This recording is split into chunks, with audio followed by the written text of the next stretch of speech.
읽어주는 교과 첫째 날 4월 23일 일요일 심판의 시간의 중요성. 성경의 마지막 책인 계시록은 선과 악 사이의 오랜 쟁투의 정점을 보여준다.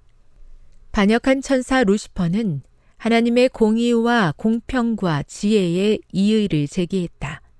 그는 하나님이 우주를 관리하시는 방식이 불공평하고 부당하다고 주장했다. 요한계시록의 마지막 심판은 하나님의 성품을 둘러싼 이 논쟁의 한가운데에 있다. 계시록 14장 7절은 이렇게 말한다. 하나님을 두려워하며 그에게 영광을 돌리라. 이는 그의 심판의 시간이 이르렀음이니 하늘과 땅과 바다와 물들의 근원을 만드신 이를 경배하라. 영원한 복음이 전해진 직후 첫째 천사가 하나님의 심판을 선포하는 것이 중요한 이유는 무엇인가? 영원한 복음과 하나님의 심판 사이에는 무슨 관계가 있는가? 첫째 천사의 기별의 두 부분인 복음과 심판은 불가분의 관계로 서로 연결되어 있다. 영원한 복음이 없었다면 우리는 심판에서 소망을 찾을 수 없었을 것이다. 앞으로 살펴보겠지만 영원한 복음만이 심판 때에 우리의 유일한 소망이다. 심판을 선언하는 것이 복음의 일부라는 데는 의문의 여지가 없다.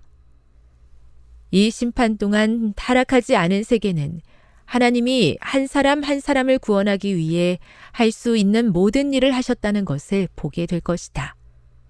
이 심판은 하나님의 공의와 자비를 드러낸다.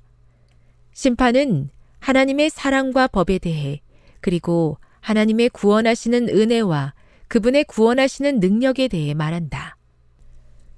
심판은 죄 문제에 대한 하나님의 궁극적인 해결책의 한 부분이다.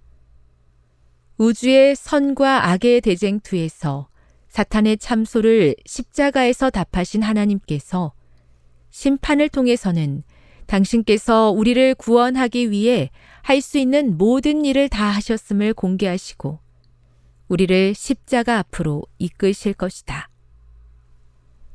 하늘의 기록이 열릴 것이다. 그것은 무한하고 세밀하고 정확하고 상세할 것이다.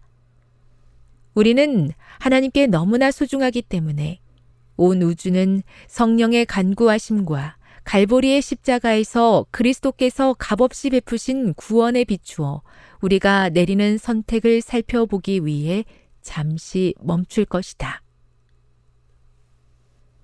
교훈입니다. 심판 때가 가깝다는 기별은 선과 악의 대쟁투에서 죄 문제에 대한 하나님의 답이다. 심판 때가 가깝지만 영원한 복음은 소망과 용기를 준다. 묵상.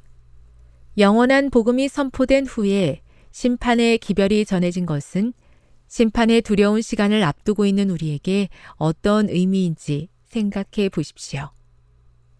적용. 시편 51편 1에서 4절, 특히 4절을 주의 깊게 읽으십시오. 이 구절들은 심판의 의미와 목적을 이해하는 데 어떻게 도움을 줍니까? 영감의 교훈입니다. 율법은 인류를 심판할 표준이 됨. 주님께서는 영원토록 의의 위대한 표준이 될 율법의 원칙을 실제로 생애 가운데 적용하셨으며 그 표준은 심판이 베풀어지고 책들이 펴지게 될 그 큰 날에 모든 인류를 심판할 표준이 될 것이다. 인간에게 공급된 주님의 은혜의 방편을 통하여 단 한 영혼도 천국을 상실할 필요가 없다. 누구든지 노력함으로써 품성의 완성을 이룰 수 있다. 바로 이것이 복음의 새 언약의 근본적인 기초가 되게 하였다. 가려 뽑은 기별 1권 212. 하나님, 악과 강포가 가득한 세상을 공의로 심판하시는 하나님이 계심에 감사합니다. 그러나 연약한 죄인은 심판을 받는 것이 두렵습니다. 주님께 온전히 맡기오니 심판대 앞에서 은혜로 의롭다 선언 받을 수 있도록 도와 주시옵소서.